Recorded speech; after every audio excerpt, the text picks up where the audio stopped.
2026 का बजट इस बार कैसा रहा? आइए बात करते हैं लोगों से कि किस तरीके का इस बार बजट सरकार ने पेश किया है। सर, इस बार बजट जो पेश हुआ है किस तरीके से लगता है, आप क्या देखते हैं बजट में इस बार? सामान्य बजट है। मेरे हिसाब से ठीक बजट है। और जो बजट में मिलना चाहिए था वो सरकार 6 महीने पहले ही लोगों को दे चुकी। लोगों को हेल्थ इंश्योरेंस में रिबेट चाहिए थी, उस पर जीएसटी माफ कर दिया, सरकार पहले ही दे चुकी। लोगों को जो है कुछ चीजों पे सस्ता होना था, 5% ड्यूटी वूटी घटा के 28% कम कर चुके। वो स्लैब घटा के वो पहले कम कर चुकी। और इसके अलावा बहुत सारी चीजें ऐसी थी, जैसे अब यूएस की वो इम्पोर्ट ड्यूटी घटाई है 10% इस बजट में कराया इन्होंने। बहुत सारी चीजों पर घटा चुकी है। अब उसमें करने के लिए कुछ ज्यादा बचा नहीं था।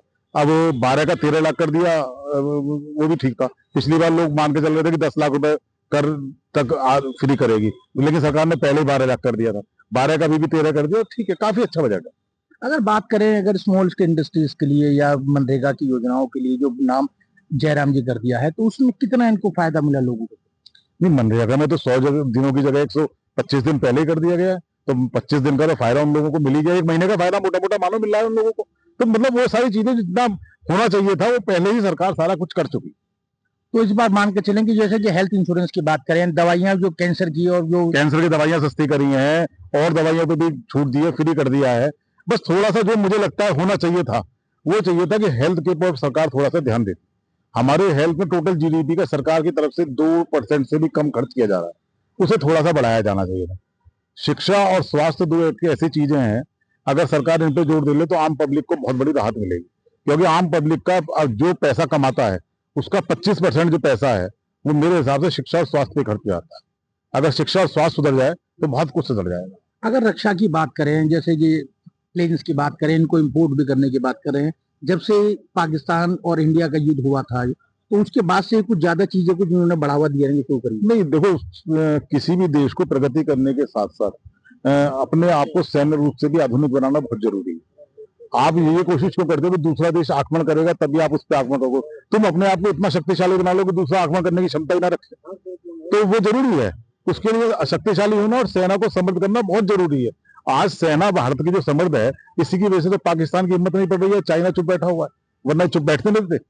तो जो सेना के ऊपर खर्च करना बहुत जरूरी था, वो तो जरूरी है। नॉर्थ ईस्ट स्टेटों को भी इन्होंने कुछ ज्यादा इस बार खास तवज्जो दी है। नॉर्थ ईस्ट स्टेटों को कभी मिला ही नहीं, इसलिए वहां पर ये आतंकवाद और जो विदेशी फंडिंग होती है वो वहां नॉर्थ ईस्ट में होती है, एनजीओ के जरिए, दूसरे लोगों के जरिए। तो नॉर्थ ईस्ट स्टेटों को अगर वहां पर लोगों को मिलने लगेगा ना, हमारी पूर्व की सरकारों ने नॉर्थ ईस्ट में जितने भी स्टेट थे उन्हें उपेक्षित कर रखा था। अब उनको समाज पैसा मिलना शुरू होगा तो उनको पता चलेगा कि भारत की सरकार उनके साथ है और उनके आगे बढ़ाने के लिए काम कर रही है।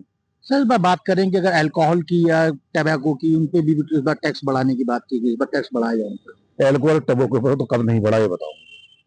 उसके लिए ना तो किसी ने आवाज उठाई है, या तो अल्कोहल वाले आवाज उठाए कि हमारा टैक्स कम करो।